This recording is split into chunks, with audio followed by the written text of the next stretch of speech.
सो अभी बात करेंगे विंडसर मशीन्स लिमिटेड के बारे में। 263 रुपये की गाइस करंट प्राइस है।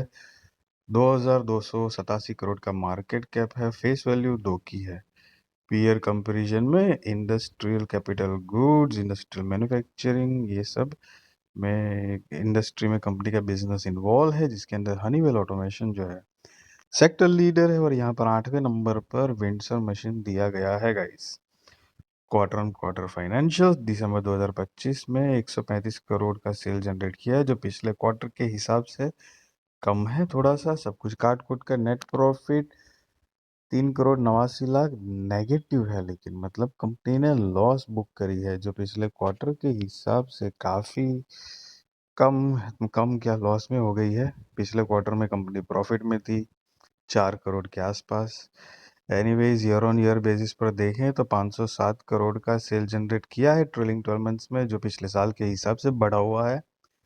सब कुछ काट कुट कर net profit -14 crore. So again loss making company 14 crore का लॉस जनरेट किया है, जो पिछले साल 3 करोड़ का लॉस था, जो लॉस बढ़ चुकी है गाइस। लॉन्ग स्टोरी देखते तो 2014 में कंपनी 17 करोड़ के प्रॉफिट में थी। उसके बाद ये जो है कंपनी लॉस चालू कर दी है।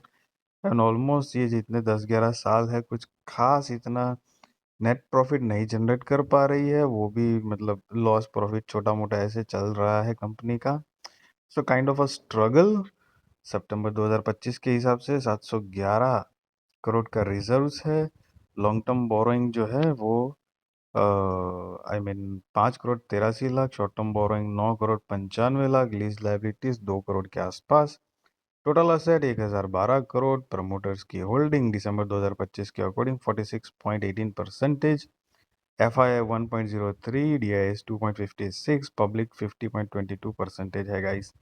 सो सबसे पहले किसी भी तरह का बाय और सेल रिकमेंडेशन नहीं दे रहा हूँ, वो आप अपने रिस्क रिसर्च फाइनेंशियल एडवाइजर को पूछ कर करना, क्योंकि मैं भी रजिस्टर्ड रिसर्च एनालिसिस नहीं हूँ गाइस। सो इस बात का ध्यान रहे। जस्ट एक अपना पॉइंट ऑफ व्यू ओपिनियन आपके साथ शेयर कर रहा हूँ। चलो अभी एक कुछ थोड़ी सी इम्पोर्टेंट बात बता देता हूँ। देखो, जैसे कि ये जैसे मैंने मतलब ये कंपनी क्यों थोड़ा सिलेक्ट करा है, क्योंकि आप यहाँ पर देख सकते हैं प्रमोटर्स की होल्डिंग सितंबर 2025 में 44% के आसपास थी, जो प्रमोटर्स ने ही बढ़ाई है।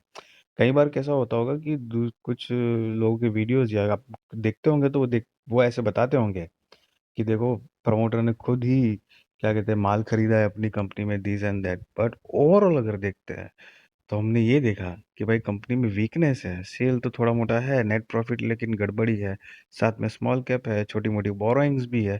तो मिला जुला के इतनी स्ट्रेंथ नहीं है डेटा में। तो ये कुछ चीज़ें होती है, वो भी गाइस ध्यान में रखनी होती है गाइस। तो इस बात का ध्यान रहे गाइस। और हालांकि इसका मतलब ये भी नहीं है कि भाई कंपनी मतलब अब कभी प्रोग्रेस करेगी ही नहीं या नहीं कर सकती है। बट कहने का मतलब है कि just try to focus on this. और अगेन किसी भी तरह का बाय और सेल रिकमेंडेशन नहीं है। बाकी वीडियो अच्छी लगी तो जरूर लाइक से सब्सक्राइब करिए। Thank you so much guys.